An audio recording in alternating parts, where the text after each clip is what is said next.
Tirurangadi today news അപ്ഡേറ്റിലേക്ക് സ്വാഗതം. ഇനി എന്തിനു സ്വർണം വാങ്ങാൻ കാത്തിരിക്കണം? ചെമ്മാട് തോബ ജ്വല്ലറിയുടെ ഷോറൂം ഉടൻ സന്ദർശിക്കൂ. വാർത്തകൾ വിശദമായി. ചെട്ടിപ്പടി അയ്യപ്പ ക്ഷേത്രത്തിന് സമീപം സ്ഫോടന ശബ്ദം. ഫോറൻസിക് വിഭാഗം പരിശോധന നടത്തി. പരപ്പനങ്ങാടി ചെട്ടിപ്പടി അയ്യപ്പ ക്ഷേത്രത്തിന് സമീപമാണ് രാത്രി 9 മണിയോടെ സ്ഫോടന ശബ്ദം കേട്ടത്. പടക്കം പൊട്ടിയതാണെന്ന ധാരണയിൽ പ്രദേശവാസികൾ ഗൌനിച്ചില്ല. പിന്നീട് രാവിലെ ക്ഷേത്രം പരിപാലിക്കുന്നവർ സ്ഥലം പരിശോധിച്ചപ്പോഴാണ് ശബ്ദം കേട്ട ഭാഗത്ത് പുല്ലുകൾ കത്തിക്കരിഞ്ഞ നിലയിൽ കാണപ്പെട്ടത്.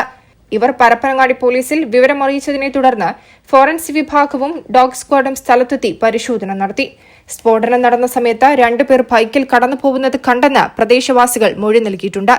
ചെട്ടിപ്പടി റെയിൽവേ സൈഡിലുള്ള തട്ടാൻകണ്ടി അയ്യപ്പ ക്ഷേത്രത്തിന് മുൻവശത്തുള്ള ഭൂമിയിലാണ് സംഭവം. ഇതേ തുടർന്ന് പോലീസ് അന്വേഷണം ഊർജിതപ്പെടുത്തിയിട്ടുണ്ട്. പ്രദേശത്ത് ആരോ അലക്ഷ്യമായി സ്ഫോടക വസ്തു വലിച്ചെറിഞ്ഞ് സ്ഫോടനം നടത്തിയെന്നാണ് സ്ഥലമുടമ വെള്ളോടത്തിൽ ബാബുരാജ് പോലീസിൽ നൽകിയ പരാതി. News desk, Tirurangadi today. അങ്ങ് ദൂരെ മലേഷ്യയിൽ പോയി കുറച്ച് കാഴ്ചകളൊക്കെ കണ്ടുവന്നാലോ? അതും സൗജന്യമായി. വിശ്വസിക്കാൻ പറ്റുന്നില്ല അല്ലെ? 2025 ജൂലൈ 1 മുതൽ 2026 ഓഗസ്റ്റ് 30 വരെ തൂബ ജ്വല്ലറിയിൽ നിന്നും സ്വാ ഡയമണ്ട്സ് പർച്ചേസ് ചെയ്യുന്ന വ്യക്തികളിൽ നിന്ന് തിരഞ്ഞെടുക്കുന്ന 30 പേർക്കാണ് ഈ സുവർണാവസരം. ഈ വർഷകാലയളവിനെ 3 ഭാഗങ്ങളായി തിരിച്ച് നറുക്കെടുപ്പ് സംഘടിപ്പിക്കും. ഓരോ നറുക്കെടുപ്പിലെയും വിജയികൾക്കായിരിക്കും ഈ സൗജന്യ മലേഷ്യ യാത്ര. കൂടുതൽ വിവരങ്ങൾ അറിയുന്നതിനും ഡയമണ്ട് വാങ്ങുന്നതിനും ഇന്ന് തന്നെ ചെമ്മാട് തൂബ ജ്വല്ലറി സന്ദർശിക്കും.